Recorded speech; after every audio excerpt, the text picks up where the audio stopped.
নিষিদ্ধ সংগঠন হিজবুত তাহরীরের মিছিল ছত্রভঙ্গ করার সময় রাজধানীর পল্টন থেকে আটক আরমান আলী নামে একজনকে পুলিশ হেফাজত থেকে ছাড়িয়ে এনেছেন অন্তর্বর্তী সরকারের উপদেষ্টা আসিফ মাহমুদ সজীব ভূঁইয়া।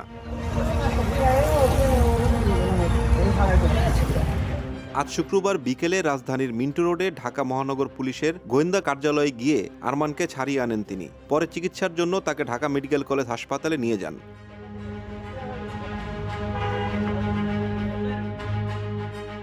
এ বিষয়ে আসিফ মাহমুদ সামাজিক মাধ্যমে লিখেছেন, ৫ আগস্টের পর এই জনতাই সকল সংকট থেকে দেশকে রক্ষা করতে এগিয়ে এসেছে। বিপ্লবোত্তর একটি ভঙ্গুর ও অসহযোগিতাপূর্ণ প্রশাসন নিয়ে জনতার সাহায্য ছাড়া টিকে থাকা অসম্ভব ছিল। আর যারা মুখোশ পরে নানা রকম ষড়যন্ত্রে লিপ্ত তারাও সাবধান হয়ে যান। জনতাকে এখন আর ঘোল খাওয়ানো যায় না, তারা সব বোঝে।